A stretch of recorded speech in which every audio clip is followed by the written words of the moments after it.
আল্লাহ পাক রব্বুল আলামিন বলেন, فأما الإنسان إذا ما ابتلاه ربه فأكرمه ونعمه فيقول ربي أكرمن। আল্লাহ তাআলা বলেন, আমি আল্লাহ তাআলা বান্দাকে পরীক্ষা করার জন্য আমি আল্লাহ তাআলা বান্দাকে টাকা পয়সা ধন দৌলত বাড়ি গাড়ির মালিক বানায়া দেই। আল্লাহ তাআলা যেরকম ভয়ের মাধ্যমে বান্দাকে পরীক্ষা করেন, সেরকম ভাবে আল্লাহ তাআলা মানুষকে জীবন নাশের মাধ্যমে পরীক্ষা করেন। আবার মাঝে মাঝে বান্দাকে ক্ষুধা দিয়ে পরীক্ষা করেন, মাঝে মাঝে আবার বান্দা ধন দৌলত আল্লাহ তাআলা নিয়ে যাওয়ার মাধ্যমে পরীক্ষা করেন। কিন্তু আমরা মনে করি আল্লাহ তাআলা মনে হয় যত প্রকারের বিপদ আছে এই বিপদ দিয়ে আমাদেরকে পরীক্ষা করে। কিন্তু আল্লাহ তাআলা বলেন, না না, আমি আল্লাহ শুধু বিপদ দিয়ে বান্দাকে শুধু মুসিবত দিয়ে পরীক্ষা করি না। আল্লাহ তাআলা বলে, বান্দা মাঝে মাঝে আমি মালিক আমার বান্দাদেরকে ধন দৌলত টাকা পয়সা বাড়ি গাড়ির মালিক বানায়া পরীক্ষা করি। আল্লাহ বলে, ফাআম্মাল ইনসান ইযা মাবতালাহু রাব্বুহু ফাআকরামাহু ওয়া নাআমা।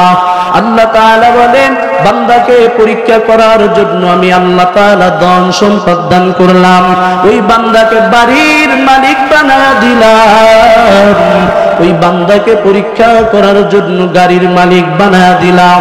এমনকি বান্দাকে পরীক্ষা করার জন্য আমি আল্লাহ বান্দাকে সব থেকে সম্মানের চেয়ারে বসায়া দিলাম।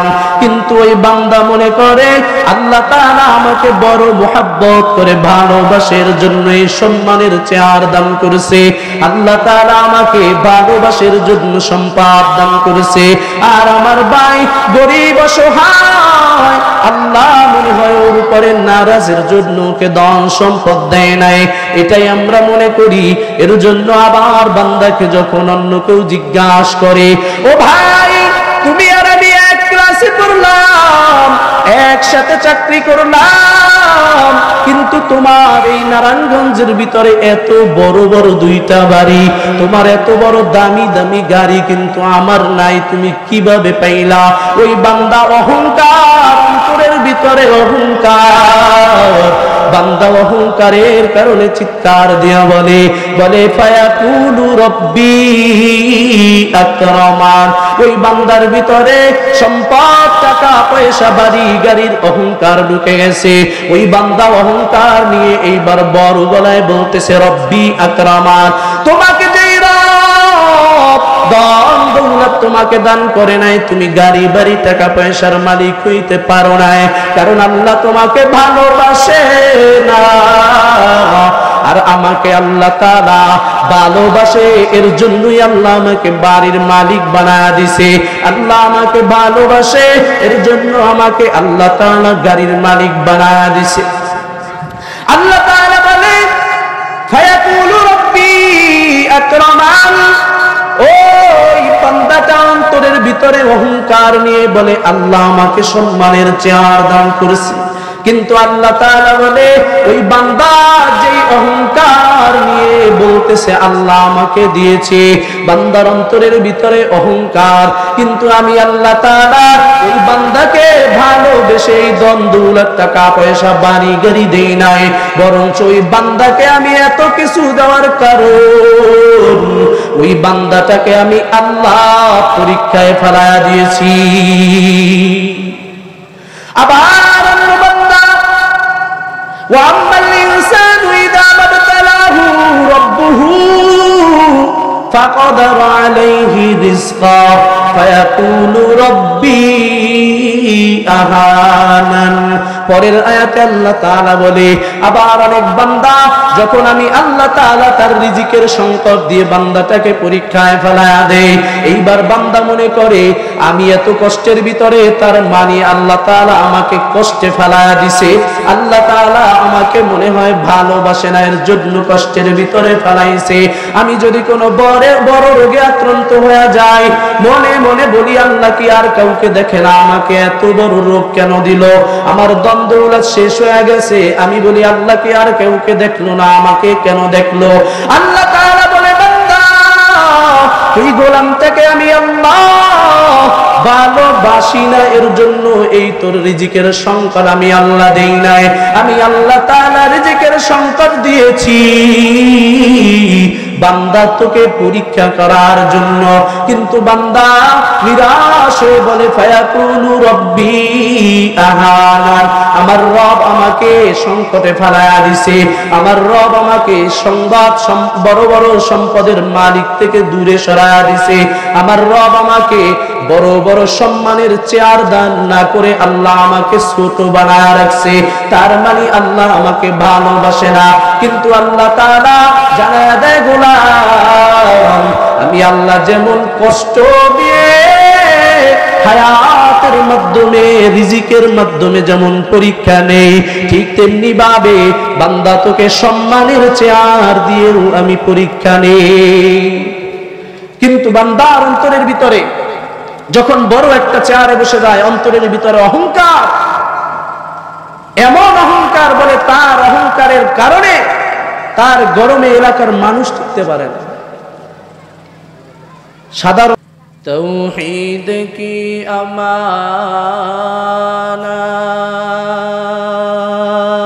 আমানাত सीनों में है हमारे, तौहीद की अमानत सीनों में है हमारे, आसान नहीं मिटाना नामो निशान हमारा, बलगल उला बिकमालिही कशफत दुजा बिजमालिही, हसनत जमीउ खसालिही सल्लु अलैहि व आलिहि। ला इलाहा जोरे ला इलाहा इल्लल्लाह, ला इलाहा इल्लल्लाह, ला इलाहा इल्लल्लाह, ला इलाहा इल्लल्लाह, ला इलाहा इल्लल्लाह, ला इलाहा इल्लल्लाह, ला इलाहा इल्लल्लाह, ला इलाहा इल्लल्लाह मुहम्मदुर रसूलुल्लाह सल्लल्लाहु अलैहि वसल्लम। सुब्हानक ला इल्म लना इल्ला मा अल्लमतना इन्नका अंतल अलीमुल हकीम। रब्बि इश्रह ली सदरी व यस्सिर ली अमरी वहलुल उक़दतम मिन लिसानी यफ़क़हू क़ौली। मोमिन जो फ़िदा नक्शे कफ़े पाए नबी हो, मोमिन जो फ़िदा नक्शे कफ़े पाए नबी हो, ओ ज़ीर कदम आज भी आलम का खजीना, ओ ज़ीर कदम आज भी आलम का खजीना। गर सुन्नत नबी की करे पैरवी उम्मत, गर सुन्नत नबी की करे पैरवी उम्मत, तूफ़ान से निकल जाएगा फिर इसका सफीना। तूफान से निकल जाएगा फिर इसका सफीना आशिक़ बिरादर शहंशाह दो आलम आशिक़ बिरादर शहंशाह दो आलम मिश्को से ज़ियादा मुबारक जिसका फसीना मिश्को से ज़ियादा मुबारक जिसका फसीना। মেন সমস্যা হলো আমরা আল্লাহ তাআলার এতগুলো নিয়ামত ভোগ করার পরেও শুকরিয়া আদায় না করতে করতে করতে করতে মুখের ভিতরে কেমন যেন জং ধরে গেছে। এখন বছরে একবার মাহফিল হয়, মাহফিলে যখন হুজুর বলে অনেকে অনেক কষ্ট করে ঠেলে ঠেলে মুখ থেকে আওয়াজ বের করে আলহামদুলিল্লাহ, আবার অনেকে চিন্তা করে সবাই বলতেছে আমি না বললে আর কি হবে, এরকম করতে করতে আওয়াজ লো হয়ে যায়। কিন্তু আবার কিছু কিছু জায়গায় মজলিস অনেক ছোট থাকে, তাদের আওয়াজ শুনলে মনে হয় যে কয়েক লক্ষ মানুষ এখানে উপস্থিত হয়েছে। যাই হোক, আল্লাহ তাআলা আমাদেরকে এত সুন্দর একটা নিয়ামত দান করেছে, এর জন্য আমরা সর্বদা বেশি বেশি শুকরিয়া আদায় করব। আল্লাহ তাআলা আমাদেরকে তৌফিক দান করুন, বলুন আমিন। ভূমিকা বেশিক্ষণ নষ্ট করব না, কারণ আমি আজকে আল্লাহ পাক রব্বুল আলামিনের কোরআনে কারীম থেকে সূরাতুল ফজরের 2টি আয়াত তেলাওয়াত করেছি। উক্ত আয়াতের সমন্বয়ে কিছু আলোচনা করার চেষ্টা করব। আল্লাহ পাক রব্বুল আলামিন তৌফিক এবং হিম্মত বাড়ায় দিন, সবাই বলে আমিন। তো আমি বলেছি সূরাতুল ফজরের 2টা আয়াত তেলাওয়াত করেছি। আল্লাহ পাক রব্বুল আলামিন বলেন فَأَمَّا الْإِنسَانُ إِذَا مَا ابْتَلَاهُ رَبُّهُ فَأَكْرَمَهُ وَنَعَّمَهُ। আল্লাহ পাক রব্বুল আলামিন অন্য আয়াতে আবার বলেন ওয়ালানাবলুওয়ান্নাকুম বিশাইইম মিনাল খাউফ ওয়াল জু' ওয়া নাকসিম মিনাল আমওয়াল ওয়াল আনফুসি ওয়াস সামারাত ওয়াবাশশিরিস সাবিরিন। তো অন্য আয়াতে আল্লাহ তাআলা বললেন আমি বান্দাদেরকে মাঝে মাঝে পরীক্ষা করব। কির মাধ্যমে?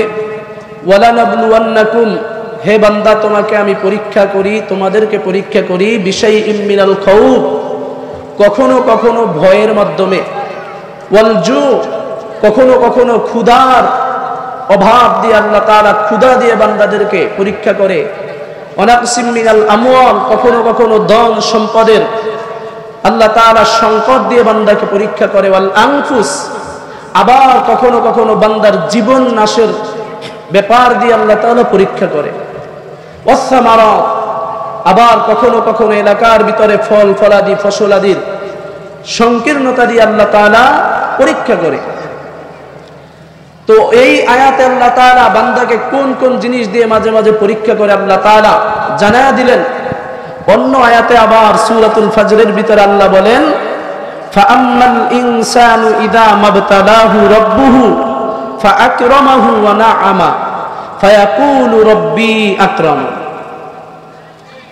আল্লাহ পাক রব্বুল আলামিন বলেন ফাআম্মাল ইনসানু ইযা মাবতালাহু রাব্বুহু ফাআকরামাহু ওয়া না'আমাহু ফায়াকুলু রাব্বি আকরামান। আল্লাহ তাআলা বলেন আমি আল্লাহ তাআলা বান্দাকে পরীক্ষা করার জন্য আমি আল্লাহ তাআলা বান্দাকে টাকা পয়সা ধন দৌলত বাড়ি গাড়ির মালিক বানায়া দেই। আল্লাহ তাআলা যেরকম ভয়ের মাধ্যমে বান্দাকে পরীক্ষা করেন, সেরকম ভাবে আল্লাহ তাআলা মানুষকে জীবন নাশের মাধ্যমে পরীক্ষা করেন, আবার মাঝে মাঝে বান্দাকে ক্ষুধা দিয়ে পরীক্ষা করেন, মাঝে মাঝে আবার বান্দা ধন দৌলত আল্লাহ তাআলা নিয়ে যাওয়ার মাধ্যমে পরীক্ষা করেন।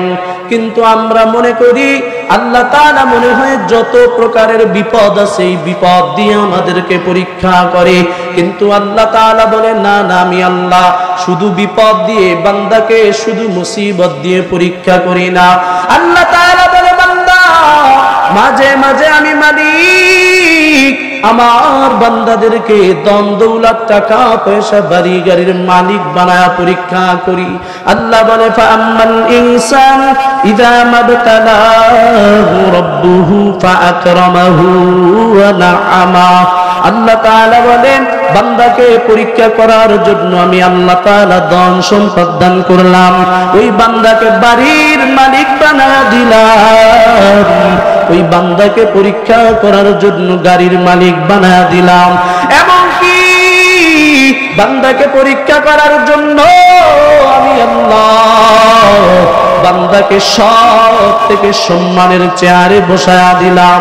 কিন্তু ওই বান্দা মনে করে আল্লাহ তাআলা আমাকে বড় মোহাব্বত করে ভালোবাসার জন্য এই সম্মানের চেয়ার দান করেছে, আল্লাহ তাআলা আমাকে ভালোবাসার জন্য সম্পদ দান করেছে। আর আমার ভাই গরিব অসহায়, আল্লাহ মনে হয় ওর উপরে নারাজের জন্য ওকে ধন সম্পদ দেয় নাই, এটাই আমরা মনে করি। এর জন্য আবার বান্দাকে যখন অন্য কেউ জিজ্ঞাসা করে, ও ভাই তুমি আর আমি এক ক্লাসে পড়লাম, একসাথে চাকরি করলাম, কিন্তু তোমার এই নারায়ণগঞ্জের ভিতরে এত বড় বড় দুইটা বাড়ি, তোমার এত বড় দামি দামি গাড়ি, কিন্তু আমার নাই, তুমি কিভাবে পাইলা? ওই বান্দা অহংকার, অন্তরের ভিতরে অহংকার, বান্দা অহংকারের কারণে চিৎকার দিয়া বলে ফায়াকুলু রব্বি আকরামান। ওই বান্দার ভিতরে সম্পদ টাকা পয়সা বাড়ি গাড়ির অহংকার ঢুকে গেছে। ওই বান্দা অহংকার নিয়ে এইবার বড় গলায় বলতেছে রব্বি আকরামান। তোমাকে যেই রব দান দৌলত তোমাকে দান করে নাই, তুমি গাড়ি বাড়ি টাকা পয়সার মালিক হইতে পারো নাই, কারণ আল্লাহ তোমাকে ভালোবাসে না। আর আমাকে আল্লাহ তাআলা ভালোবাসে, এর জন্যই আল্লাহ আমাকে বাড়ির মালিক বানায়া দিছে। আল্লাহ আমাকে ভালোবাসে, এর জন্য আমাকে আল্লাহ তাআলা গাড়ির মালিক বানায়া দিছে। আল্লাহ তাআলা বলে ফায়াকুলু রব্বি আকরামান। ওই বান্দাটা অন্তরের ভিতরে অহংকার নিয়ে বলে আল্লাহ আমাকে সম্মানের চেয়ার দান করেছে, কিন্তু আল্লাহ তাআলা বলে ওই বান্দা যেই অহংকার নিয়ে বলতেছে আল্লাহ আমাকে দিয়েছে, বান্দার অন্তরের ভিতরে অহংকার, কিন্তু আমি আল্লাহ তাআলা ওই বান্দাকে ভালোবেসে এই ধন দৌলত টাকা পয়সা বাড়ি গাড়ি দেই নাই, বরঞ্চ ওই বান্দাকে আমি এত কিছু দেওয়ার কারণ ওই বান্দাটাকে আমি আল্লাহ পরীক্ষায় ফেলায়া দিয়েছি। আবার অন্য বান্দা وَأَمَّا الْإِنسَانُ إِذَا مَا ابْتَلَاهُ رَبُّهُ فَقَدَرَ عَلَيْهِ رِزْقَهُ فَيَقُولُ رَبِّي أَهَانَنِ। পরের আয়াতে আল্লাহ তাআলা বলে আবার অনেক বান্দা যখন আমি আল্লাহ তাআলা তার রিজিকের সংকট দিয়ে বান্দাটাকে পরীক্ষায় ফেলায়া দেই, এইবার বান্দা মনে করে আমি এত কষ্টের ভিতরে, তার মানে আল্লাহ তাআলা আমাকে কষ্টে ফেলায়া দিছে, আল্লাহ তাআলা আমাকে মনে হয় ভালোবাসে না, এর জন্য কষ্টের ভিতরে ফেলাইছে।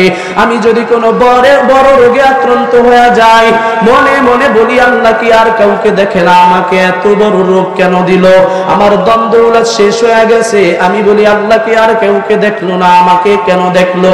আল্লাহ তাআলা বলে বান্দা তুই গোলাম থেকে আমি আল্লাহ ভালোবাসি না, এর জন্য এই তোর রিজিকের সংকট আমি আল্লাহ দেই নাই, আমি আল্লাহ তাআলা রিজিকের সংকট দিয়েছি বান্দা তোকে পরীক্ষা করার জন্য। কিন্তু বান্দা নিরাশ হয়ে বলে ফায়াকুলু রব্বি আহানান। আমার রব আমাকে সংকটে ফেলায়া দিছে, আমার রব আমাকে বড় বড় সম্পদের মালিক থেকে দূরে সরায়া দিছে, আমার রব আমাকে বড় বড় সম্মানের চেয়ার দান না করে আল্লাহ আমাকে ছোট বানায় রাখছে, তার মানে আল্লাহ আমাকে ভালোবাসে না। কিন্তু আল্লাহ তাআলা জানায়া দেয় গোলাম আমি আল্লাহ যেমন কষ্ট দিয়ে হায়াতের মাধ্যমে রিজিকের মাধ্যমে যেমন পরীক্ষা নেই, ঠিক তেমনি ভাবে বান্দা তোকে সম্মানের চেয়ার দিয়েও আমি পরীক্ষা নেই। কিন্তু বান্দার অন্তরের ভিতরে যখন বড় একটা চেয়ারে বসে যায়, অন্তরের ভিতরে অহংকার, এমন অহংকার বলে তার অহংকারের কারণে তার গরমে এলাকার মানুষ টিকতে পারে না। সাধারণ একটা ইউনিয়নের যদি কোনোভাবে দায়িত্ব পাওয়া যায়, সদস্যপদ পাইলে এর গরমে দেখবেন আশেপাশের মানুষ কেমন যেন আগুনে জ্বলতে থাকে। অথচ আমার রব আল্লাহ তাআলা আমার পয়গম্বর রাহমাতুল লিল আলামিনকে পুরো বিশ্ব জগতের জন্য আল্লাহ রহমত বানায়া পাঠাইছে, বিশ্ব জগতের জন্য আল্লাহ তাআলা তাকে নেতা বানায়া দিছে। আমার পয়গম্বর রাহমাতুল লিল আলামিন সারে জাহানের নেতা হওয়ার পরেও আমার পয়গম্বর, আমার আপনার নবী একবার বিন্দু পরিমাণ অহংকার অন্তর থেকে বের করেন। আর আমাদের এমন অহংকার, সাধারণ ইউনিয়নের ভিতরে সদস্য পদ পাইছে তার মানে সে বড় কিছু পাওয়া গেছে। যত বড় নেতা হোক, নারায়ণগঞ্জের ভিতরে যদি সব থেকে বড় নেতা থাকে, ওনার নেতামি দেখবেন শুধু নারায়ণগঞ্জের ভিতরে, ঢাকা গেলে ওনাকে 2 টাকার কেউ দাম দেয় না, ঠিক না বেটি? যদি এই ঢাকার ভিতরে বলে অমুক আসনে অমুক বড় সে নেতা এমপি, বরিশাল যাবে, বরিশাল গেলে তাকে 2 টাকা দিয়েও কেউ জিগায় না, শুধু ঢাকার ভিতরে সে বড় নেতা। আমার নিজের আত্মীয়র ভিতরে এমন আছে, ঢাকায় অনেক বড় নেতা, কিন্তু এলাকায় তাকে কেউ দাম দিতে চায় না। ছিল এক সময়, এখন নাই। তো এই যে নেতা, একটা এলাকার সামান্য ছোট একটা জায়গার নেতা হয়ে তার গরমে মানুষ ঠিকমতো টিকতে পারে না, মসজিদের ইমাম টিকতে পারে না, মুয়াজ্জিন টিকতে পারে না, মাহফিলে বক্তা টিকতে পারে না, মাহফিল করতে পারে না, এত অহংকার আর এত গরম। আর আমার আপনার নবী রাহমাতুল লিল আলামিনকে আল্লাহ তাআলা সারে জাহানের নেতা বানায়া দিয়েছে, যেই নবীর কারণে প্রথম আসমানে যখন নবী মেরাজে যাইতেছে, প্রথম আসমানে যাওয়ার সাথে সাথে প্রথম আসমান রাসূলের জন্য খুলে গেছে, দ্বিতীয় আসমান খুলে গেছে, তৃতীয় আসমান খুলে গেছে, চতুর্থ আসমান খুলে গেছে, সপ্তম আসমান খুলে আরশে আজিমে আমার রাসূলকে আল্লাহ তাআলা নিয়ে গেছেন। কারো কোনো প্রয়োজন হয় নাই, কিন্তু সেই নবী আল্লাহ এত তাকে নিয়ামত দান করেছে, এত আল্লাহ তাআলা তাকে সম্পদ দান করেছিল, তারপরে নবী কিন্তু বিন্দু পরিমাণ অহংকার করে নাই। আপনি আমি যে কোনো দলের হই, চাই আমি ইসলামিক কোনো জায়গার মসজিদের কোনোভাবে একটু কমিটি হইতে পারলে আমাকে চিনো, আমি অমুক মসজিদের কমিটি, মানে সে কি যেন হয়ে গেছে মসজিদের কমিটি, তার মানে সে অনেক বড় কিছু হয়ে গেছে। এই যে প্রত্যেকটা কথায় বিভিন্ন জায়গায় গেলে অনেক সময় আমরা পথে ঝামেলায় বাজি, এর উপরে দিয়ে দেয়, পরে কোনো জায়গায় ঝামেলা হলে হুজুর আপনি সাবধানে কথা বললেন, আপনি আমাকে চিনেন, মানে আমি অমুক অমুক দলের বড় কোনো পদে আছি, আমাকে ভালো করে চিনেন, আমি কিন্তু গরমে সব উড়ে ফেলাইতে পারি। এরকম শুধু জেনারেল নয়, আমাদের আলেম ওলামা ইকরাম আলেমদের ভিতরেও এই অহংকার আছে না নাই? এই অহংকার বাসা বেঁধেছে, যার কারণে আজকে আমরা লাঞ্ছিত অপমানিত হইতেছি পদে পদে, প্রত্যেকটা জায়গায় জায়গায় এই অহংকারের কারণে। আর যারা অহংকারী হবে, আল্লাহর পয়গম্বর রাহমাতুল লিল আলামিন তিরমিজি শরীফের 2492 নম্বর হাদিসে স্পষ্ট উল্লেখ করেছেন, আল্লাহর পয়গম্বর রাহমাতুল লিল আলামিন বলেন, দুনিয়ার ভিতরে যে উম্মতগুলো অন্তরের ভিতরে অহংকার লালন করবে, তাদের অন্তরে বড় অহংকার, এই মানুষগুলোকে তাদের অহংকারের কারণে আল্লাহ তাআলা কিয়ামতের ময়দানে পিপিলিকার মতো ছোট ছোট বানায়া তাদেরকে উপস্থিত করবে। আল্লাহর পয়গম্বর বলে, ওই বান্দাগুলোকে আল্লাহ শুধু অহংকারের কারণে পিপিলিকার আকৃতি দান করে উপস্থিত করবে। এরপরে ওই বান্দাগুলোকে আল্লাহ তাআলা একটা জেলখানায় বন্দী করে দিবে। ওই জেলখানাটার নাম হলো বুলাস জেলখানা।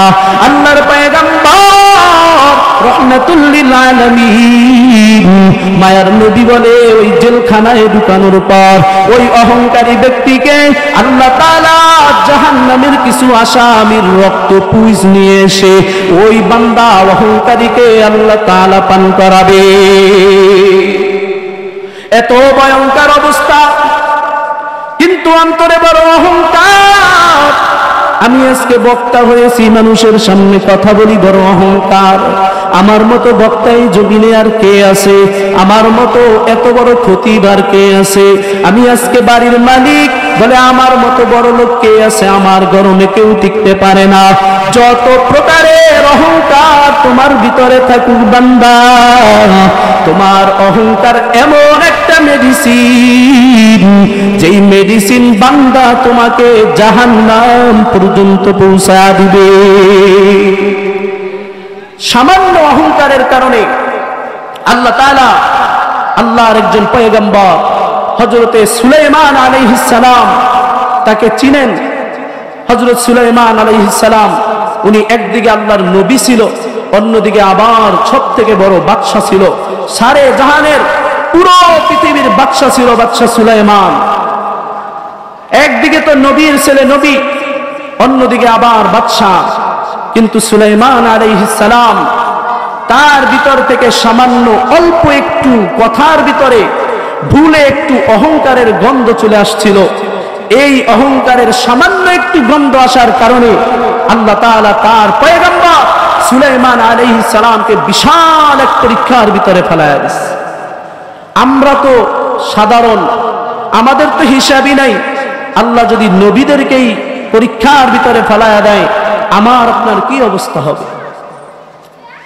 আল্লাহর পয়গম্বর সুলাইমান আলাইহিস সালাম নবীর ঘরে নবী একদিকে, অন্যদিকে আল্লাহ অনেক বড় বাদশা বানায়া দিছে। বাদশা সুলাইমান আলাইহিস সালাম যুবক মানুষ, বিবাহ করেন নাই। একবার হঠাৎ করে রাজ দরবারে মিটিং বসে সব প্রজাদেরকে জানায়া দিছে, এতদিন হয়ে গেল আমার বয়স তো কম হয় না, এখনো বিবাহ করলাম না। তোমরা পুরো আমার এই এলাকার ভিতরে, দেশের ভিতরে সংবাদ পৌঁছায় দাও যে বাদশা সুলাইমান বিবাহ করতে চায়। আমি বিবাহ করব, তবে আমার বিবাহ যেই মেয়েটাকে করব, মেয়েটার ভিতরে কিছু গুণ থাকা লাগবে। 1 নাম্বার গুণ, এই মেয়েটা দিনদার হতে হবে। 2 নাম্বার অল্পে তুষ্ট হতে হবে। 3 নাম্বার মেয়েটা পর্দাশীল হতে হবে।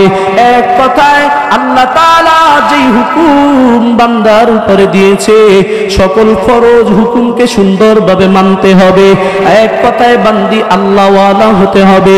যখন সুলাইমান আলাইহিস সালাম এই কথা বলে সারা জাহানের ভিতরে প্রচার করে দিয়েছে, সুলাইমান আলাইহিস সালামের সব প্রজারা একজন আরেকজনের কাছে সংবাদ পৌঁছায় দিছে, বাদশা সুলাইমান বিবাহ করবে, এই গুণের মেয়ে দরকার, পাইলে জানাইবা।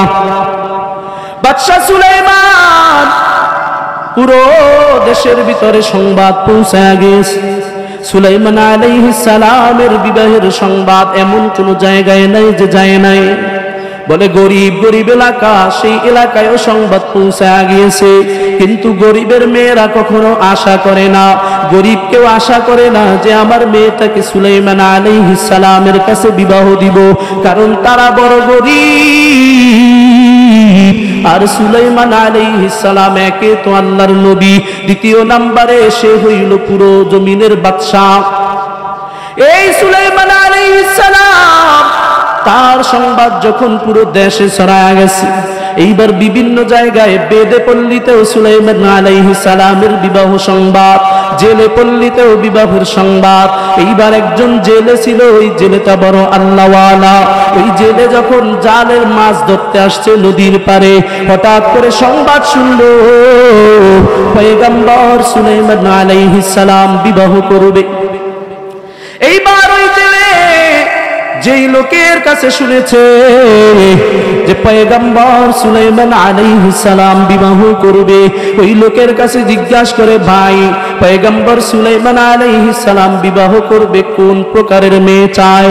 লোকটা এইবার ওই প্রকারের মেয়ের সব বর্ণনা দেওয়ার পর ওই আল্লাহর বান্দা জেলে বলতেছে, মনে মনে মনে মনে চিন্তা করতেছে, হায় হায়, আজকে আমি গরিব মানুষ, আমি আজকে জেলের জন্য আমার মেয়েটার প্রস্তাব পাঠাইতে পারি না।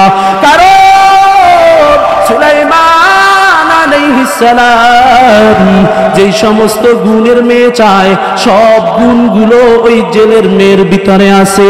জেলের মেয়ে একজন আল্লাহওয়ালি বান্দি, আজ পর্যন্ত কোনো পুরুষ তাকে দেখতে পারে নাই, আজ পর্যন্ত মেয়েটা ঘর থেকে কোথাও বের হয় নাই, মেয়েটা বড় আল্লাহওয়ালি। এইবার জেলে মনে মনে চিন্তা করে, সুলাইমান আলাইহিস সালাম যেই প্রকারের মেয়ে চায়, আমার মেয়ের ভিতরে তো সব গুণ আছে, তাহলে আমি কি প্রস্তাবটা পাঠাবো নাকি? এইবার জেলের অন্তরের ভিতরে ভয়, ভয়ে ভয়ে ওই জেলে সুলাইমান আলাইহিস সালামের কাছে প্রস্তাব পাঠায় না। এইবার ওই জেলে হঠাৎ করে বাড়িতে যাওয়ার পর স্ত্রীকে ডাক দিয়ে বলতেছে, স্ত্রী আমার, সংবাদ শুনছনি আমাদের দেশের বাদশা সুলাইমান আলাইহিস সালাম তো বিবাহ করতে চায়। তবে সুলাইমান আলাইহিস সালাম যেই প্রকারের মেয়ে বিবাহ করতে চায় ওই প্রকার প্রত্যেকটা গুণ আমাদের মেয়ের ভিতরে আছে। আমার মনের ভিতরে কেমন যেন আশা, আমার এই আল্লাহওয়ালি মেয়েটাকে যদি সুলাইমান আলাইহিস সালামের হাতে তুলে দিতে পারতাম, ওই পয়গম্বর সুলাইমান আলাইহিস সালাম তার ধন দৌলত টাকা পয়সা আমাদের কিছুই প্রয়োজন নাই। আমরা সুলাইমান আলাইহিস সালামের বাদশাহী চাই না। যদি আমার মেয়েটা সুলাইমান আলাইহিস সালামের সাথে বিবাহ দিতে পারি, কিয়ামতের ময়দানে আমার আল্লাহ তাআলা সুলাইমান নবীর শ্বশুর হিসাবে আমাকে উঠাবে। হয়তো আল্লাহ তাআলা তার উসিলায় আমার মতো গরিব জেলেটাকে আল্লাহ জান্নাতের মেহমান বানায়া দিবে। ওই জেলের অন্তরে বড় আশা। এইবার জেলের স্ত্রী জেলেকে ডাক দিয়ে বলতেছে, ও স্বামী আমার, তুমি যে আশা করেছো এই আশা কোনোদিন পূরণ হবে না। কারণ আমরা হইলাম জেলে পরিবার, গরিব পরিবার। পয়গম্বর সুলাইমান আলাইহিস সালাম একদিকে আল্লাহ তাআলার বড় নবী, অন্যদিকে আল্লাহ তাআলা তাকে বাদশাহী দান করছে। আমাদের মতো এই গরিব ঘরে সুলাইমান আলাইহিস সালাম কখনো বিবাহ করবে না। এইবার স্বামীকে বলতেছে, স্বামী আমার, তোমার মনের আশা মনের ভিতরেই রেখে দাও, কখনো প্রকাশ করবা না। এই কথা যদি সুলাইমান শুনতে পায়, ও স্বামী, তাহলে তোমাকে ধরে জেলখানায় ভরে রাখবে, আমরা বড় মুসিবতের ভিতরে পড়ে যাব। এর জন্য মনের আশা মনেই থাক। আল্লাহ যেহেতু জেলে বানাইছে, গরিব বানায়া দিছে, আমাদের আশা থাকলেও আমাদের আশা পূরণ হবে না।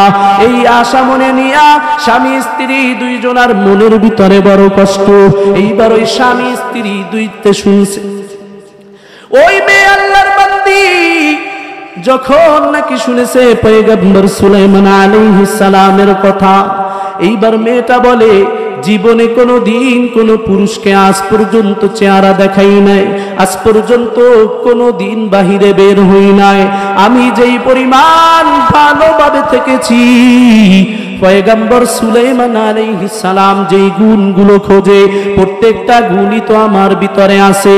তাহলে আমার সাথে পয়গম্বরের সাথে বিবাহ হতে সমস্যাটা কি? এইবার ওই মেয়েটা কিতাবের ভিতরে আসে।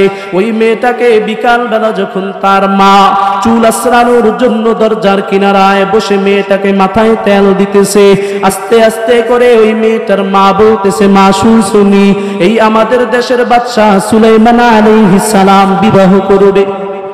মেয়েটা বলতেছে, আম্মা জান, সুলাইমান আলাইহিস সালাম বিবাহ করবে, কোন প্রকারের মেয়ে চায়?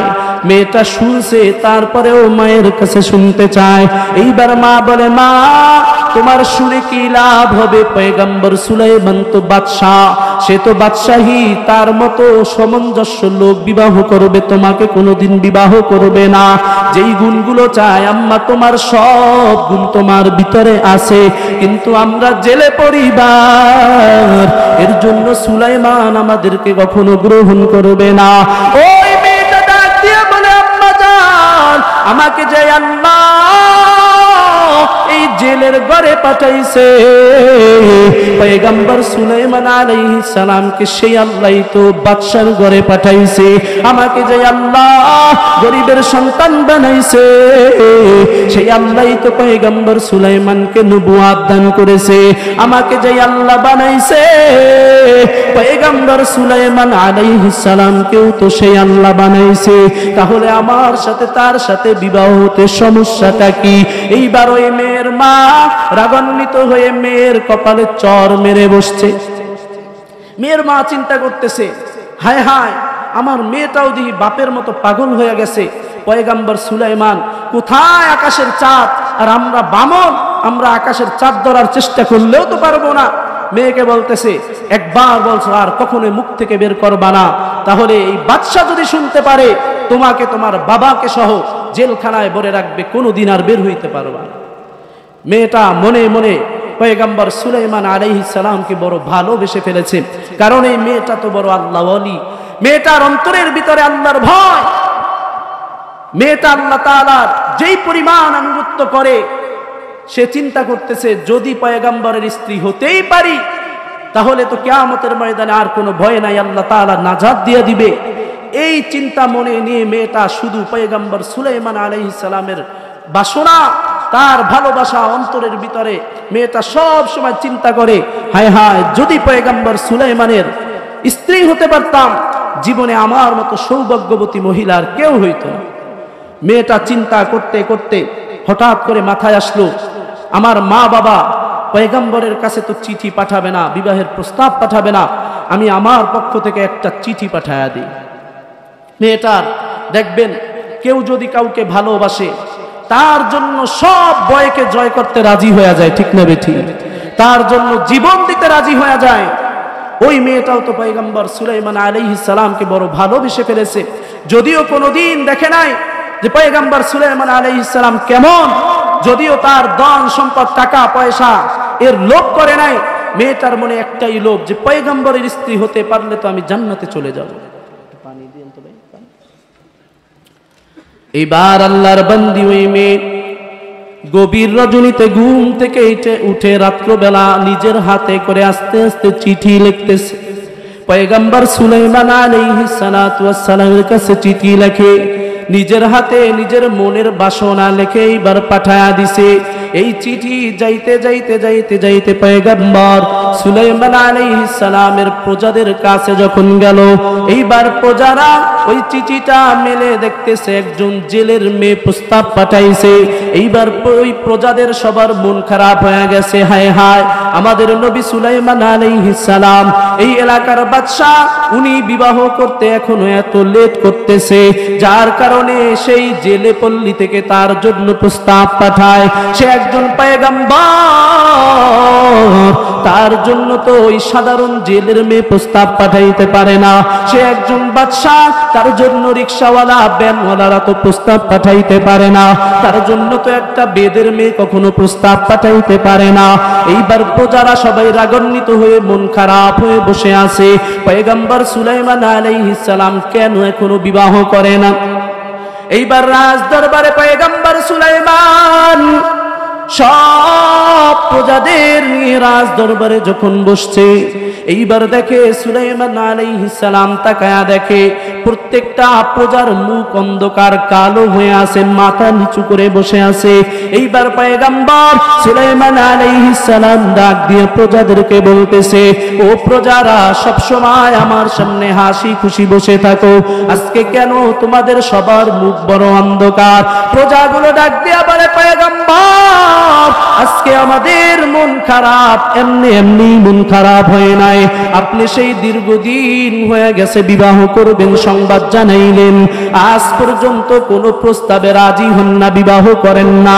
এত ভালো ভালো ফ্যামিলি থেকে প্রস্তাব আসে, আপনি কারো প্রস্তাবে রাজি হন না।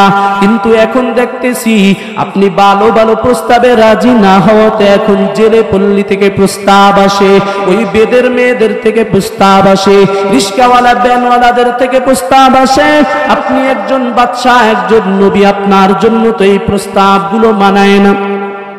এইবার পয়গম্বর সুলাইমান আলাইহিস সালাম প্রজাদের এই কথাগুলো শুনে তার মাথা গরম হয়ে গেছে। আসলেই তো যারা বিবাহ করবে তার কুফুর সাথে যদি না মিলায় তাহলে তো সমস্যা হয়। পয়গম্বর সুলাইমান আলাইহিস সালামের কুফুর সাথে তো আসলেই মেনে না।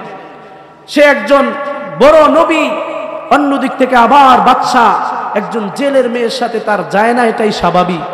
কিন্তু পয়গম্বর সুলাইমান আলাইহিস সালাম কথাটা মুখ থেকে এমন ভাবে বের করছে, এই কথাটার ভিতর থেকে কেমন যেন একটু অহংকারের গন্ধ আসে।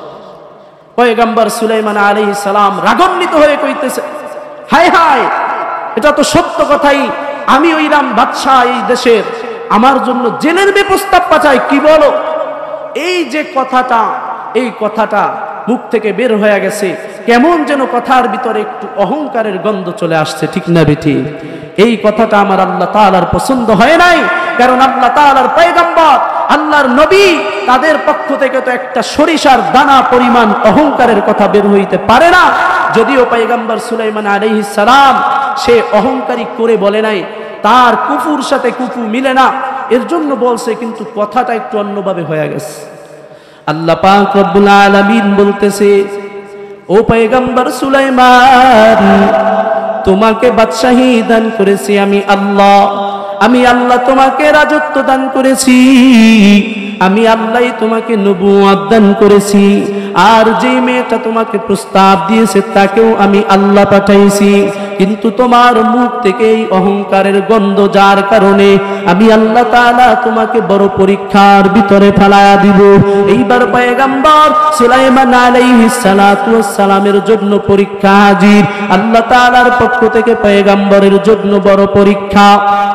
আল্লাহ পাক রব্বুল আলামিন প্রত্যেক নবী রাসূলদেরকে আল্লাহ তাআলা বিশেষ বিশেষ একটা মুজিজা দান করেছে।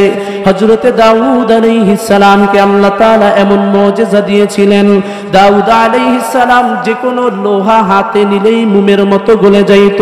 পয়গম্বর মুসা আলাইহিস সালামকে আল্লাহ তাআলা লাঠি দিয়েছিল মুজিজা, ওই লাঠি নিচে ফালাইলেই সাপ হয়ে যাইত, হাতে নিলেই লাঠি হয়ে যাইত। এরকম প্রত্যেকটা নবীকে আল্লাহ তাআলা ভিন্ন ভিন্ন মুজিজা দান করেছেন। কিন্তু আপনার আমার নবী রাহমাতুল লিল আলামিন, মায়ার নবীকে আল্লাহ তাআলা একটা দুইটা তিনটা মুজিজা নয়, বলে কিতাবের ভিতরে আসে সব নবী রাসূলদেরকে আল্লাহ তাআলা যেই মুজিজা দান করেছেন, এই সব মুজিজা একত্রিত করে আমার রাসূলকে আল্লাহ দান করেছে। সাইয়্যিদুল কাউনাইন খাতমুল মুরসালিন আখিরা মুদবুয়াদ ফখরুল আউয়ালিন ইমামুল আউয়ালিন আল আখিরিন বহরে সাদকা রাহমাতাল লিল আলামিন শুদ ওয়াজুদাশ রাহমাতাল লিল আলামিন মসজিদ ইউশুদ হামারু ইয়ে জমিন। আল্লাহ তাআলা পয়গম্বর সুলাইমান আলাইহিস সালামকেও একটা মুজিজা দান করেছেন। পয়গম্বর সুলাইমান আলাইহিস সালামের মুজিজা ছিল একটা আংটি। বলে ওই আংটিটা পয়গম্বরের হাতে ঢুকাইলে পয়গম্বরের জন্য পুরো সব মানুষ সহ জিন পরি, এক কথায় পুরো সব মাখলুক তার জন্য পাগল পারা হয়ে যাইত। পয়গম্বর সুলাইমান আলাইহিস সালাম ওই মুজিজা আংটি তাকে দান করার পর যত দেও পরি আছে, জিন পরি, সব শয়তানরা পর্যন্ত পয়গম্বর সুলাইমান আলাইহিস সালামের কথা শুনতে বাধ্য ছিল।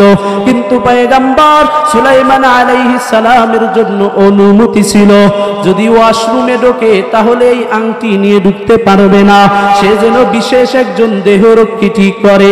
এইবার পয়গম্বর সুলাইমান আলাইহিস সালাতু ওয়াস সালাম তার সব থেকে বড় দেহরক্ষী ঠিক করেছে একজন বড় জিন। পয়গম্বর সুলাইমান আলাইহিস সালাম ওই জিনের কাছে সব সময় তার আংটি রেখে বাথরুমে প্রবেশ করত, আবার বের হয়ে আংটিটা নিয়ে চলে যাইত। এরকম করতে করতে হঠাৎ করে ওই মজলিসের ভিতরে পয়গম্বর সুলাইমান আলাইহিস সালামের দরবারে একটা জিন ছিল, বদমাশ শয়তান। ওই জিন মনে মনে চিন্তা করতেছে, কোন দিন পয়গম্বরের এই আংটিটা নেওয়া যায়। যদি আংটিটা আমি নিতে পারি তাহলেই তো আমি এই বাদশাহীর সিংহাসনে বসে যাব, তাহলেই তো সবাই আমার কথা শুনবে। শয়তানের ভিতরে শয়তানি মন মানসিকতা সব সময় পাহারা দেয়, কোন দিন পয়গম্বর সুলাইমানের থেকে এই আংটিটা নিতে পারবো। এইবার পয়গম্বর সুলাইমান আলাইহিস সালাম হঠাৎ করে ওয়াশরুমে যাবে, ওই জিন দেহরক্ষীর কাছে আংটিটা রেখে ওয়াশরুমে প্রবেশ করলো। এইবার ওই শয়তান জিন পয়গম্বর সুলাইমান আলাইহিস সালামের সূরত ধরেছে। ওই জিন সূরত ধরে এইবার ওই অন্য জিনের কাছ থেকে আংটিটা নিয়ে যাইতেছে। কারণ ওই জিনটা তো দেখে আমার বাচ্চা আসছে, আমার বাচ্চার আংটি তার কাছে ফিরায়া দিব। এইবার পয়গম্বর সুলাইমান আলাইহিস সালামের সূরা ধরে তার আংটিটা নিয়ে যখন আংটি হাতে ঢুকাইয়া পয়গম্বর সুলাইমান আলাইহিস সালামের সিংহাসনে বসে গেছে, এইবার সংবাদ জানায়া দিছে, ও প্রজারা, আমাদের এই দরবারের ভিতরে একজন নকল সুলাইমান আছে।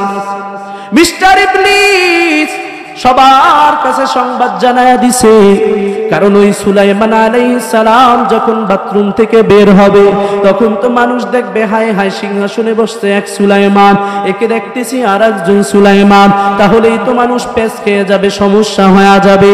এইবার ওই ইবলিস বলতেছে, আমাদের রাজ্যের ভিতরে কিন্তু নকল সুলাইমান আছে, দেখতে হুবহু আমার মতো, কিন্তু তোমরা তাকে বিশ্বাস করবা না, তাকে পাওয়া মাত্রই তোমরা ধোলাই দিয়ে বের করে দিবা।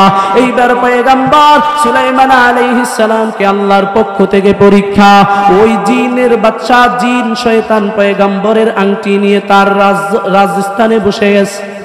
সিংহাসনে বসার পর শরীর বড় গরম, ওই শয়তান জিন এইবার প্রত্যেকটা জিনিসের দাম বাড়ায়া দিতেছে। যেখানে শস্যের দাম ছিল 5 টাকা বলে 50 বাড়ায়া দিয়েছে। প্রত্যেকটা জিনিসের দাম আস্তে আস্তে বাড়াইতেছে, কারণ ওই বাদশাহীর চেয়ারে বসার পর শরীর বড় গরম হয়ে গেছে। এদিকে সুলাইমান আলাইহিস সালাম যখন বাথরুম থেকে বের হওয়ার পর ওই রাজার সব প্রজারা তো আগের থেকেই সংবাদ পাইছে নকল সুলাইমান আছে। এইবার অরিজিনাল সুলাইমান আলাইহিস সালামকে নকল সুলাইমান মনে করে ধোলাই দিয়ে মেরে এইবার শোয়া দিয়েছে। পয়গম্বর সুলাইমান আলাইহিস সালাম কঠিন পরীক্ষার ভিতরে পড়ে গেছে। পয়গম্বরকে মার দিয়ে এইবার সেই নদীর পাশে ফেলায়া রাখছে। পয়গম্বর সুলাইমান আলাইহিস সালামের শরীর থেকে রক্ত পড়তেছে, এদিকে তার চেয়ারে মিস্টার ইবলিস বসে বসে রাজ্য চালাইতেছে। হঠাৎ করে ওই জেলে ব্যক্তি মাছ ধরে আসার পথে দেখতেছে নদীর পাশে একজন যুবক পড়ে আছে। ওই যুবকের মাথায় পানি দিয়ে পয়গম্বর সুলাইমান আলাইহিস সালামকে ওই জেলে ব্যক্তি আস্তে আস্তে সুস্থ করেছে। একটু হুঁশ ফেরার পর এইবার জিজ্ঞাসা করতেছে, ও যুবক তুমি কে? কারণ ওই জেলেও চিনত না বাদশা সুলাইমান আলাইহিস সালামকে। না চিনার কারণে এইবার বলতেছে, যুবক তুমি কে, কোত্থেকে আসছো, এই হালত কেন? পয়গম্বর সুলাইমান আলাইহিস সালাম মনে মনে চিন্তা করতেছে, আমি বাথরুম থেকে বের হয়ে নবী দাবি করার কারণে, বাদশা দাবি করার কারণে আজকে আমাকে মার দিয়ে নদীর পাশে ফেলায়া রাখছে। এখন এলাকার মানুষের কাছে আমি যদি আবার বলি যে আমি বাদশা সুলাইমান, তাহলে তো বলবে তুমি বাদশা সুলাইমান থাকবা সিংহাসনে, এখানে কেন আসতো? আবার আমাকে গণধোলাই দিবে। এর জন্য মনে মনে তিনি চিন্তা করতেছে, হায় হায়, যদি আমি বলি না না সুলাইমান না অন্য কারো নাম বললে তো মিথ্যা হয়ে যাবে, অথচ আল্লাহ তাআলার পয়গম্বর তো মিথ্যা কথা বলতে পারে না। এইবার পয়গম্বর সুলাইমান আলাইহিস সালাম কঠিন পরীক্ষার ভিতরে পড়ে গেছে। পয়গম্বর সুলাইমান আলাইহিস সালাম জেলেকে বলতেছে, ও বাবা, আমার মাথায় বড় আঘাত খেয়েছি, যার কারণে সব কথা এখন বলতে পারতেছি না।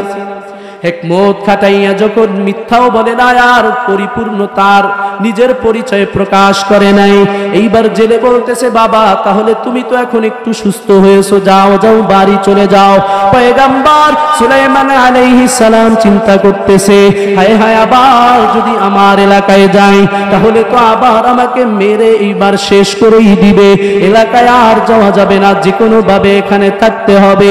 এইবার জেলেকে ডাক দিয়া বলে, ও বাবা, আমি তো অসহায়, আমাকে মেরে এখানে ফেলে রাখছে, আপনি আমাকে যদি একটু সুযোগ দেন আমি আপনার বাড়িতে যাব, আপনার সাথে গিয়ে পরিপূর্ণ সুস্থ হওয়ার পর আমি আমার দেশে ফিরে যাব।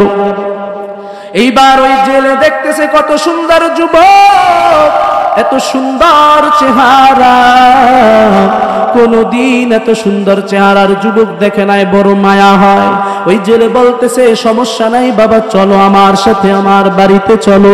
এইবার ওই জেলের সাথে জেলের বাড়িতে যাওয়ার পর এইবার জেলে পয়গম্বর সুলাইমান আলাইহিস সালাম যখন তার বাড়িতে প্রবেশ করেছে, এরপর থেকে যখনই জেলে মাছ ধরতে আসে জাল ভরে ভরে মাছ উঠতে থাকে। সুবহানাল্লাহ। আল্লাহর পয়গম্বর তার বাসায় প্রবেশ করেছে, যার কারণে আল্লাহ তাআলা বরকত বাড়ায়া দিয়েছে। আল্লাহ তাআলা তো তার পয়গম্বরের পরীক্ষা নিতেছে। এইবার জেলের ফ্যামিলির ভিতরে পয়গম্বর ঢোকার পর আল্লাহ আস্তে আস্তে বরকত বাড়াইতেই আছে। জেলে দিন যায় আর আস্তে আস্তে তার জালে বেশি পরিমাণ মাছ উঠে। এইবার একা আর সামলাইতে পারে না। ওই জেলে ব্যক্তি বাসায় এসে গভীর রাতে স্ত্রীকে বলে, ও বিবি আমার, আগে আমার মাছ উঠতো অল্প অল্প, বেচেই শেষ করে ফেলতাম, কিন্তু এখন যেই পরিমাণ মাছ আমার জালে উঠে একা সামলানো সম্ভব না, একজন কাজের লোকের প্রয়োজন।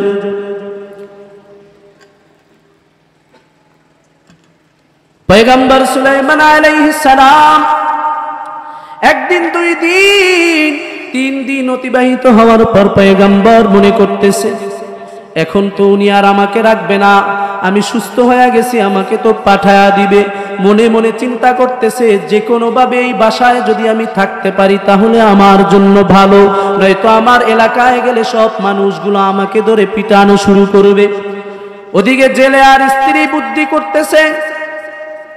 ওই স্ত্রী বলতেছে, স্বামী আমার, আমাদের ঘরে যেই যুবকটাকে নিয়ে আসছো অসুস্থ অবস্থায়, যুবকটাকে এই 3 দিন দেখলাম অনেক সুন্দর চরিত্র, এই যুবকটার ভিতরে এত সুন্দর সুন্দর গুণ, এই যুবকটা মনে হয় অনেক ভালো ঘরের সন্তান, তাকে একটু বলে দেখো, সে যদি আমাদের বাসায় কর্মচারী থাকে রেখে দিব।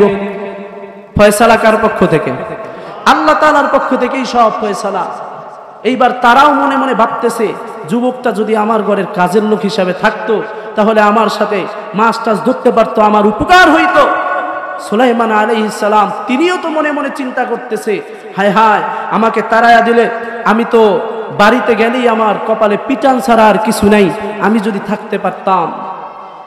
এইবার সকাল হওয়ার পর জেলে পয়গম্বর সুলাইমান আলাইহিস সালামকে ডাক দিয়া বলে, ও যুবক, তুমি তো আমার ঘরে 3 দিন যাবত আছো, তোমার চরিত্র, তোমার চলাফেরা সব দেখে আমরা মুগ্ধ, তবে আমার ঘরের একজন কাজের লোকের প্রয়োজন, একা একা মাছ ধরি আমি সামলাইতে পারি না, তুমি যদি সম্মতি হও আমি তোমাকে বলতে চাই আমার সাথে কর্মচারী হিসাবে থেকে যাইবা। পয়গম্বর সুলাইমান আলাইহিস সালাম মনে মনে খুশি হয়ে গেছে, এক কথা বলার সাথে সাথে রাজি হয়ে গেছে। এইবার পয়গম্বর সুলাইমান আলাইহিস সালামকে নিয়ে জেলে মাছ ধরতে যায়। আগে মাছ পাইতো যত, তার থেকে পয়গম্বর সাথে যাওয়ার কারণে আল্লাহ তাআলা এমন বরকত বানায়া দিছে, ওই জেলের জালে এখন আগের থেকে 10 গুণ বেশি মাছ উঠতেছে। জেলে আর ওই কর্মচারী পয়গম্বর সুলাইমান আলাইহিস সালাম দুইজনে মাছ ধরতেছে, মনের সুখে মাছ ধরে দিন কাটতেছে। এভাবে একে একে যখন দিন চলে যাইতেছে, 1 বছর অতিবাহিত হয়ে গেছে। কোন কিতাবে আছে 6 মাস, কোন জায়গায় 3 মাস, সর্বশেষ 1 বছর।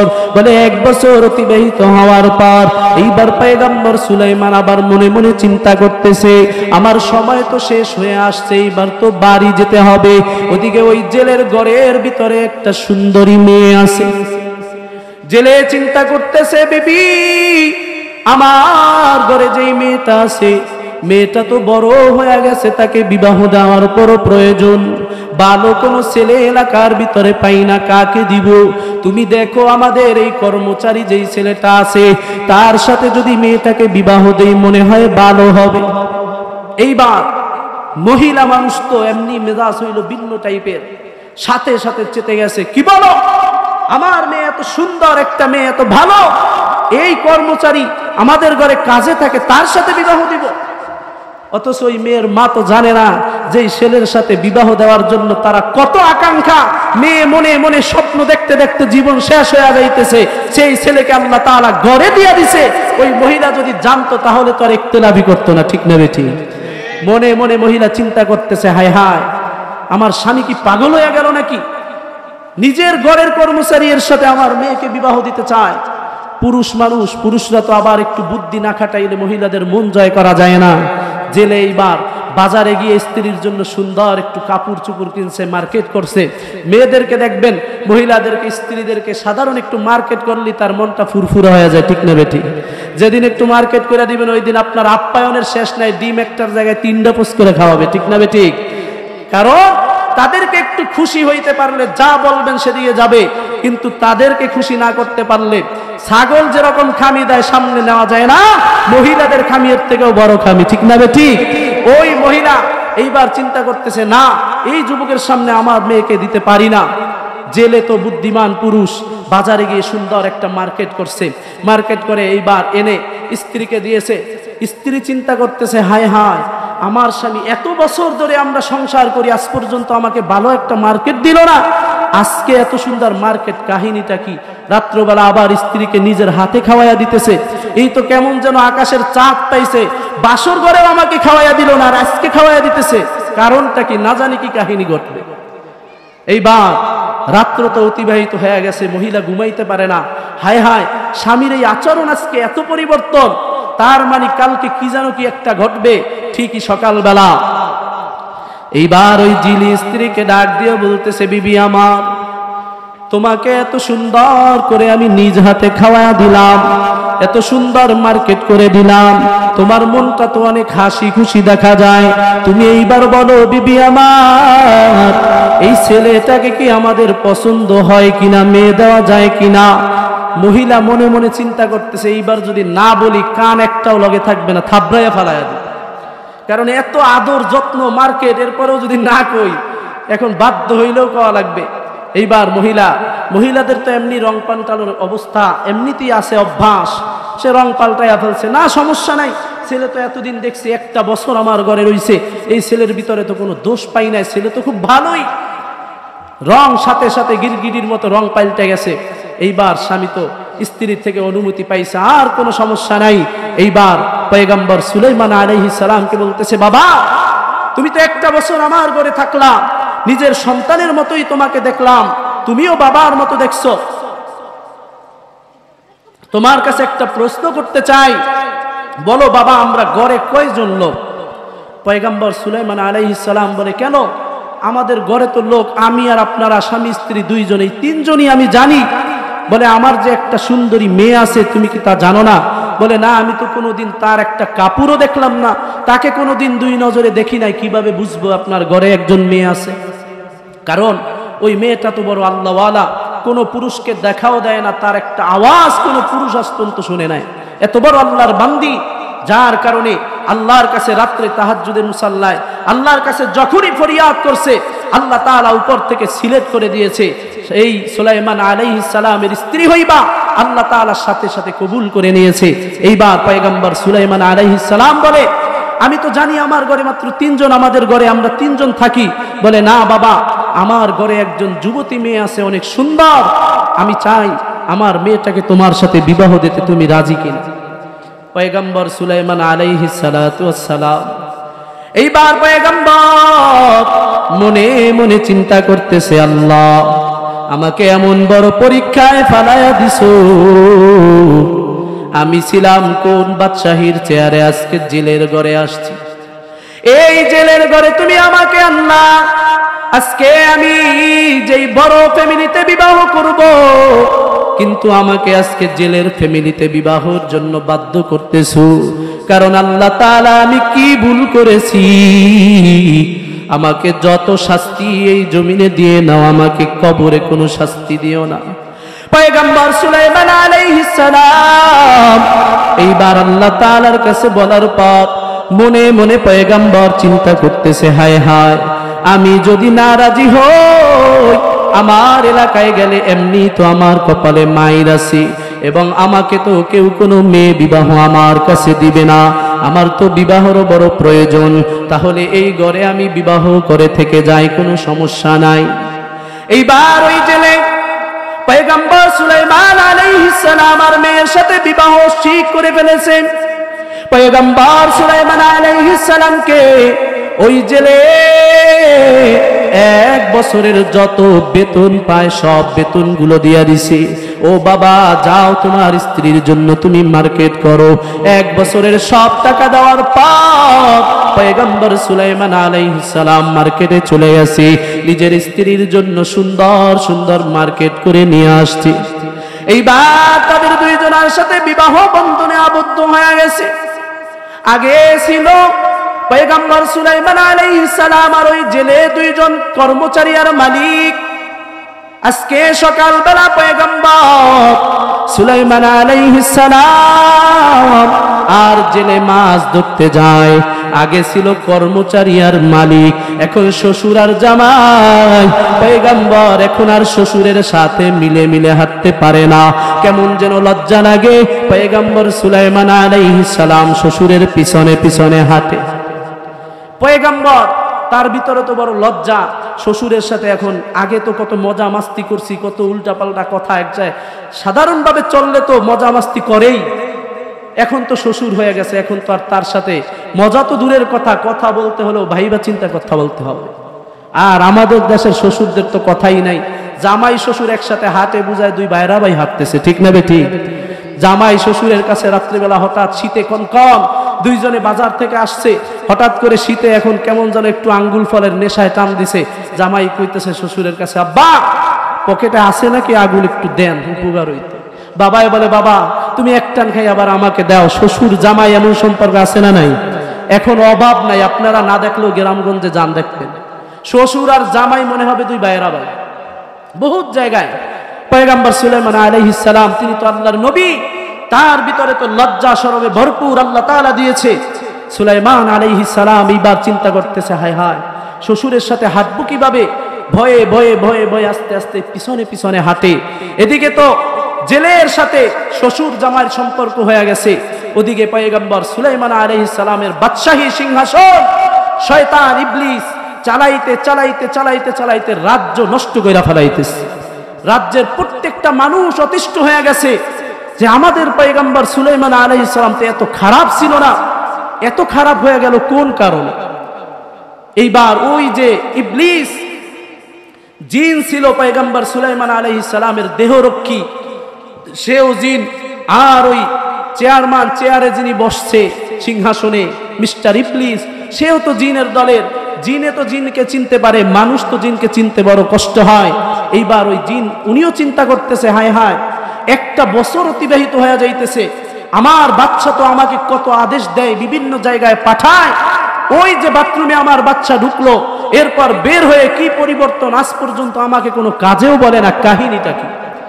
এইবার ওই উনি গবেষণা করতে করতে দেখে, হায় হায় আমাদের চেয়ারে তো আমার বাদশা সুলাইমান নাই, এ তো ইবলিস বসে আছে, কি করা যায়? রাষ্ট্রের ভিতরে জানায়া দিছে হয়ে ওই ইবলিসকে তাড়ানো শুরু করে দিয়েছে।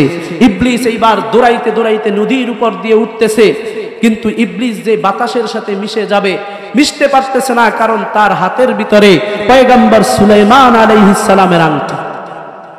ওই আংটি থাকলে সে বাতাসের সাথে মিশতে পারবে না। এইবার চিন্তা করে, আমার আংটি খুলে ফালায়া দিলেই তো এরপরে আমি বাতাসে মিশে যাব, আমাকে আর পাবে না। ইবলিস এইবার আংটিটা ফালায়া দিয়েছে। আংটিটা ফালানোর পর ওই নদীর ভিতরে একটা মাছ, আংটিকে খাওন বুঝে মাছটা আংটি গিলে ফেলছে। যেরকম পয়গম্বর সুলাইমান আলাইহিস সালামের হাতে আংটি যাওয়ার কারণে সব মানুষগুলো সুলাইমান আলাইহিস সালামের পাগল, যেরকম শয়তানের হাতে আংটি গিয়েছিল, রাজ্যের সবাই বাদশা মানতে পাগল ছিল। এইবার যখন আংটিটা মাছের পেটে গেছে, ওই মাছের জন্য পুরো নদীর সব মাছ পাগল হয়ে গেছে। সুবহানাল্লাহ। এইবার শ্বশুর জামাই ওদিকে মাছ ধরতেছে, এদিকে রাজ্যের ভিতরে তো সবাই হাহাকার, হায় হায় এতদিন আমরা ইবলিসের গোলামি করছি, আমাদের অরিজিনাল বাদশা কোথায়? এর কারণেই তো আজকে আমাদের রাজ্যের ভিতরে এত ঝামেলা। এইবার ইবলিস ওই সুলাইমান আলাইহিস সালামের দেহরক্ষী, উনি সবাইকে শান্ত করে রাজ্যটাকে মোটামুটি একটা ঠিক রাখছে। এদিকে তো বাদশা সুলাইমান আলাইহিস সালাম শ্বশুরের সাথে মাছ ধরতে গিয়েছে। পয়গম্বর সুলাইমান আলাইহিস সালামের শ্বশুর, দুই জামাই শ্বশুর মিলে এইবার যখন নদীতে জাল ফেলতেছে, ওই পয়গম্বর সুলাইমান আলাইহিস সালামের আংটি যেই মাছটা গিলে ফেলেছে, ওই মাছটার জন্য পুরো নদীর সব মাছ পাগল পারা হয়ে তার পিছনে পিছনে দৌড়াইতে শুরু করেছে। ওই মাছও পেটের ভিতরে আংটি যাওয়ার পর ওই মাছটাও পেটের ব্যথায় এইবার দৌড়াদৌড়ি শুরু করেছে। পয়গম্বর সুলাইমান আলাইহিস সালাম আর শ্বশুর যেই জাল নদীতে ফেলছে, এইবার মাছটা দৌড়াইতে দৌড়াইতে জালের ভিতরে ঢুকে গিয়েছে। ওই মাছের সাথে সাথে নদীর সব মাছ এইবার শ্বশুর জামার জালের ভিতরে সব মাছ আবদ্ধ হয়ে গেছে। আগে পাইছে 2 নৌকা 3 নৌকা মাছ, এইবার 70 নৌকা মাছ ভরপুর হয়ে গেছে। সুবহানাল্লাহ। কারণ এই মাছের ভিতরে একটা মাছ আছে যার পেটের ভিতরে পয়গম্বর সুলাইমান আলাইহিস সালামের আংটি, ওই আংটির কারণে সব মাছগুলো পাগল পারা হয়ে জালের ভিতরে ঢুকে পড়ছে। এইবার শ্বশুর জামাই দুইজনে মাছ ধরছে, এতগুলো মাছ, এর ভিতরে বড় মাছ কোনটা? শ্বশুর এইবার বড় মাছটাকে বাছাই করে নিছে, এটা আমার মেয়েকে দিব। মেয়ে নিজের জামাইকে, আজকে বাসর ঘরের দিন, আমার মেয়ে নিজ হাতে তার জামাইকে এই মাছটাকে রান্না করে খাওয়াবে। শ্বশুর এইবার ওই মাছের ভিতর থেকে সব থেকে বড় মাছটা বাছাই করে কাদের ভিতরে নিয়া মাছ বিক্রি করে 2 শ্বশুর জামাই বাড়িতে পৌঁছে গেছে। বাড়িতে গিয়ে এইবার বিশাল মাছটা ফালাইয়া মেয়েকে ডাক দিয়া বলতেছে, মা, আজকে তোমার নিজের মন মতো করে রান্না করে তোমার জামাইকে এটা খাওয়াইবা। আজকে বাসর ঘরে তোমার জামাইকে নিজের খুশি মতো নিজে খাওয়াইবা। এইবার মেয়ের কাছে যখন মাছ কুটতে দিয়েছে, মেয়েটা মাছ কুটতে গিয়ে দেখে পেটের ভিতরে একটা আংটি সাদা জকজক করতেছে। মেয়েটা বলতেছে, হায় হায়, এত সুন্দর একটা আংটি, এই আংটিটা আমি তো কোথাও বাহিরেও বের হই না, আমি কোথাও যাই না, আমাকে কেউ কিছু দেয়ও না। আজকে এই আংটিটা সুন্দর করে আমি পরিষ্কার করে রাত্রবেলা আমার স্বামীকে বাসর ঘরে আমি গিফট করব। সুবহানাল্লাহ। আল্লাহ তাআলা যার আংটি তার কাছে ফিরাইয়া দিতেছে, কিন্তু একটু ঘুরাইয়া ফিরাইয়া পরীক্ষার ভিতরে ফেলাই। পয়গম্বর সুলাইমান আলাইহিস সালাম সারাদিন অতিবাহিত হওয়ার পর রাত্রবেলা যখন বাসর ঘর, এইবার পয়গম্বর সুলাইমান আলাইহিস সালাম রেডি হয়ে গেছে। পয়গম্বর সুলাইমান আলাইহিস সালামের স্ত্রী জেলের মেয়ে পরিপাটি হয়ে স্বামীর জন্য এইবার প্রস্তুত হয়ে বাসর ঘরে বসে আছে। এইবার যখন তাদেরকে বাসর ঘরে দেওয়া হয়েছে, পয়গম্বর সুলাইমান আলাইহিস সালাম বলতেছে, আমি তোমাকে অজানা অচেনা একটা মেয়ে তুমি, আমিও একজন অজানা অচেনা একজন যুবক, তুমিও আমার ব্যাপারে কিছুই জানতা না, আমিও কিছু জানতাম না, তবে তোমার কাছে আমার একটা প্রশ্ন, তুমি উত্তর দিবা কিনা? স্ত্রী বলতেছে, স্বামী আমার, আপনি আমার বৈধ স্বামী, আপনাকে আমি বলবো না কেন? আপনি যা প্রশ্ন করার আমাকে প্রশ্ন করে নেন। এইবার পয়গম্বর সুলাইমান আলাইহিস সালাম বলতেছে, বিবি আমার, তোমার কাছে আমার ভিন্ন কোনো প্রশ্ন নাই, তোমার কাছে আমি একটা কথা জিজ্ঞাসা করতে চাই, আমার সাথে বিবাহ বন্ধনে আবদ্ধ হওয়ার আগে তোমার সাথে কি কোনো ছেলের সাথে কোনো সম্পর্ক ছিল কিনা? অথচ এই মেয়ে তো ঘর থেকেই বের হয় নাই। লোক খবর জানার পরে কি আসবে? 7টা বেজে যাইতেছে, 7টা বেজে গেছে। পয়গম্বর সুলাইমান আলাইহিস সালাম তার স্ত্রী তো কখনো বাহিরেই বের হয় নাই, পুরুষের সাথে সম্পর্ক আর করবে কোত্থেকে? এইবার মেয়েটা বলতেছে, স্বামী আমার, আপনার কাছে আমি কিছুই লুকাতে চাই না, আপনার কাছে সব সত্যি কথা বলবো, আমি একটা লোককে খুব ভালোবাসতাম। এই কথা শোনার পর পয়গম্বর সুলাইমান আলাইহিস সালাম তো আকাশ মাথার উপরে ভেঙে পড়ছে। হায় হায়, মেয়েটার কথা এত ভালো শুনলাম, সে সম্পর্কে জড়াইছে। পয়গম্বর সুলাইমান আলাইহিস সালামের মনটা খারাপ হয়ে গেছে। ও বিবি আমার, আমি তো তোমাকে ভালো মনে করেছি, তুমি মানুষের সাথে সম্পর্ক করো নাই, কিন্তু তুমি একজন পুরুষকে ভালোবাসছো, বলো ওই পুরুষটার নাম কি, তাকে একটু আমি চিনতে চাই। পয়গম্বর সুলাইমান আলাইহিস সালামের বিবি এবার ডাক দিয়ে বলে, স্বামী আমার, আমি যেই পুরুষটাকে ভালোবাসছি তাকে আমি কোনোদিন দেখি নাই। এইবার পয়গম্বর সুলাইমান আলাইহিস সালাম আশ্চর্য হয়ে গেছে, হায় হায়, এটা আবার কেমন ভালোবাসা, কোনোদিন দেখে নাই, কিন্তু ওই লোকটার জন্য বড় পাগল পারা, তার প্রেমে বড় পাগল, কিন্তু তাকে দেখে নাই। ও বিবি, ওই ছেলেকে কোনোদিন তুমি দেখো না, কিন্তু ছেলেকে কেমনে তুমি ভালোবাসলা, ওই ছেলেটার নাম কি আমাকে জানায়া দাও। বিবি বলে স্বামী আমার, ওই ছেলেকে আমি কোনোদিন দেখি নাই, কিন্তু আমি শুনছি ওই ছেলেটা অনেক বড় আল্লাহওয়ালা, ওই ছেলেটা হলো আল্লাহর একজন নবী, ওই ছেলেটা ছিল এই এলাকার বড় একজন বাদশা সুলাইমান নাম। পয়গম্বর সুলাইমান আলাইহিস সালাম যখন শুনছে হায় হায় আমার নাম বলতেছে, আজীব ব্যাপার তো, তার তো আরো টেনশনে পড়ে গেছে। বিবি তুমি সত্যি করে বলো কার কথা বলতেছো, কে? কারণ সুলাইমান আলাইহিস সালাম তো ওই বাসায় কোনোদিন সুলাইমান নাম পরিচয় দেয় নাই, কিন্তু নিজের নাম তো নিজে শোনার পরেই অন্তর কাইপা উঠছে। কিভাবে তুমি ভালোবাসলা এই বাদশাকে? বলে ওই বাদশা বিবাহ করার জন্য যখন প্রস্তাবের জন্য সব দেশের ভিতরে সংবাদ পৌঁছে গেছে, আমি যেদিন তার প্রস্তাবের কথা শুনছি যে সে বিবাহ করবে, সে এই গুণের মেয়ে চায়, আমি দেখলাম আমার ভিতরে সব গুণগুলো আছে, কিন্তু আমার একটাই দোষ, আমি একজন জেলের মেয়ে। এর জন্য আমি পয়গম্বর ওই সুলাইমান আলাইহিস সালাম তার কাছে আমি চিঠি পাঠাইছিলাম। তাকে আমি এত ভালোবাসতাম, প্রতিনিয়ত আমি আল্লাহর কাছে দোয়া করতাম, আল্লাহ দুনিয়ার জমিনে কোনো চাওয়া পাওয়া আমার নাই, আমাকে পয়গম্বর সুলাইমানের স্ত্রী বানায়া দাও। আজকে বাসর ঘরে স্বামী ঢোকার আগেও আমি নামাজ আদায় করে আল্লাহর কাছে দোয়া করেছি, আল্লাহ যেন দুনিয়াতে তো আর পাইলাম না, দুনিয়াতে আমার স্বামীকেই আমি সুলাইমান মনে করব, আখিরাতের ময়দানে আল্লাহ তাআলা যেন আমাকে সুলাইমানের সঙ্গী বানায়া দেয়। সুবহানাল্লাহ। যেই সুলাইমানের গল্প শুনাইতেছে, সে তো সুলাইমানকে এমনিতেই কাছে পাইয়া গেছে, আল্লাহ তো ওই দিনকেই কবুল করছে, উনি তো বুঝতে পারে নাই। সুলাইমান আলাইহিস সালাম বলে কি বলো, মনে মনে এত ভালোবাসতো তাকে?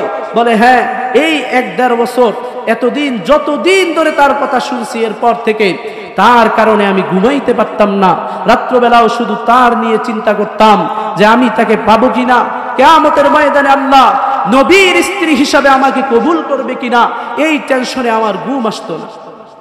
এইবার পয়গম্বর সুলাইমান আলাইহিস সালাম আশ্চর্য হয়ে চেহারা লাল হয়ে গেছে, হায় হায় কি বলে।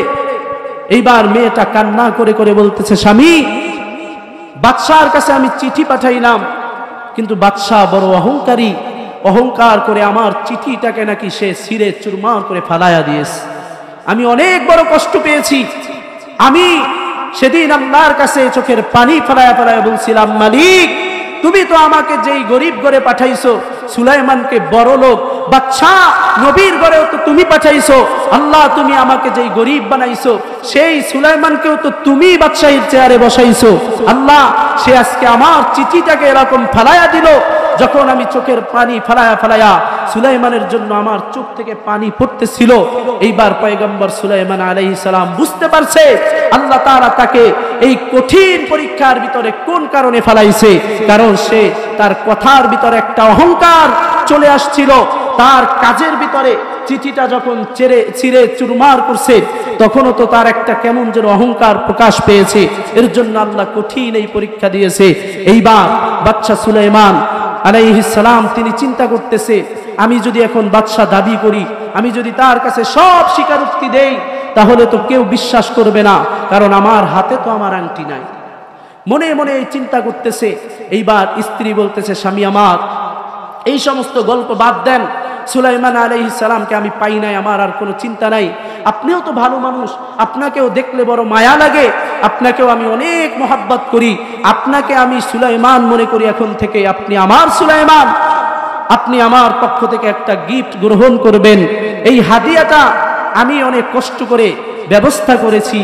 এইবার আংটিটা বের করে যখন সুলাইমান আলাইহিস সালামের হাতের ভিতরে পরায়া দিয়েছে, সুলাইমান আলাইহিস সালাম আংটিটা দেখার সাথে সাথে বেহুশ হয়ে জমিনে পড়ে গেছে। কারণ সে আশ্চর্য হয়ে গেছে, আমার মালিকের খেলা, আমার মালিক কোন দিক থেকে খেলা ঘুরায়া ঘুরায়া আমার বাদশাহী আবার আমার হাতে দিয়েছে। কিন্তু যেই মেয়েটাকে অহংকার করছিলাম, সেই মেয়েটাকে আল্লাহ আমার স্ত্রী বানায়া দিছে। এর জন্য যারা অহংকার করেন, কসম খোদা বিন্দু পরিমাণ অহংকার নিয়ে আপনি জান্নাতে প্রবেশ করতে পারবেন না। একজন নবীকে আল্লাহ তাআলা কথার ভিতরে সাধারণ একটু অহংকার প্রকাশ পাওয়াতে আল্লাহ তাকে কঠিন মুসিবত দিয়া পরীক্ষা করছে। আর আপনার আমার তো পরীক্ষা তো দূরের কথা, এই যে আজকে ভূমিকম্পর আওয়াজ আপনারা কানে পেয়েছেন কেউ? অনেকে কানে কানে শুনছে আওয়াজ, আবার অনেকে সচক্ষে দেখছে। বাংলাদেশে সামান্য এই 4 সেকেন্ড 5 সেকেন্ড 8 সেকেন্ডের একটা ভূমিকম্প আমরা সহ্য করতে পারি না। সাধারণ কয়েক সেকেন্ডের একটা ভূমিকম্পের ভিতরে কত মানুষের কত ক্ষয়ক্ষতি, অনেক মানুষ বিদায় হয়ে চলে গেছে। একটা মশার কামড়, আমি এত অহংকার করি আমার দেহ এত সুন্দর, আমাকে দেখতে এত সুন্দর, আমি এত ভালো, এত বড় লোক, বাড়ির মালিক, গাড়ির মালিক, এত অহংকার করি আমাকে নিয়ে, কিন্তু সাধারণ ছোট একটা মশার কামড় সহ্য করার মতো ক্ষমতা আমার ভিতরে নাই, ঠিক না বেঠিক? যার কারণে ডেঙ্গুতে আক্রান্ত হয়ে হাজার হাজার মানুষ দুনিয়া থেকে বিদায় হয়ে চলে গেছে। যুবক, কিসের এত অহংকার? কিসের জন্য এত অহংকার করি? আজকে নেতামির অহংকার, চেয়ারের অহংকার, টাকার অহংকার, অহংকার করতে করতে অন্তরটা আমার কালো হয়ে গেছে। যার কারণে আজকে আল্লাহ আমার কারণে, আমার গুনার কারণে, আমার অহংকার, হিংসা, জামাতের কারণে আমার উপরে আল্লাহ তাআলা আযাব গজব নাজিল করতেছে, ঠিক না বেঠিক? আল্লাহ তাআলা আমাদের সকলকে সমস্ত প্রকার অহংকার থেকে হেফাজত করুন, বলুন আমিন। আমি কিছু সময় আপনাদের সম্মুখে আলোচনা করেছি। এই আলোচনার ভিতরে যত ভুল হয়েছে, ভুলগুলো আমার পক্ষ থেকে, ভালো যা কিছু হয়েছে আল্লাহ তাআলার পক্ষ থেকে, সমস্ত ভুলগুলোকে ক্ষমা করে আল্লাহ তাআলা আমাদের এই কোরআনের আলোচনাকে কবুল করুন, সবাই বলি আমিন। সর্বপ্রথম আল্লাহ তাআলা আমাকে এবং আপনাদেরকেও বুঝার তৌফিক দান করুন, সবাই বলি আমিন। সবাই আমার জন্য দোয়া করবেন, যাদের উসিলা আল্লাহ তাআলা এই চেয়ার, সম্মানের চেয়ারে বসাইছেন, মা বাবা, ওস্তাদ, আত্মীয় স্বজন, আল্লাহ তাআলা সকলকে, যারা মারা গেছে আল্লাহ কবরকে জান্নাতের বাগান বানায়া দিন, যারা দুনিয়ায় আছে আল্লাহ তাআলা তাদেরকে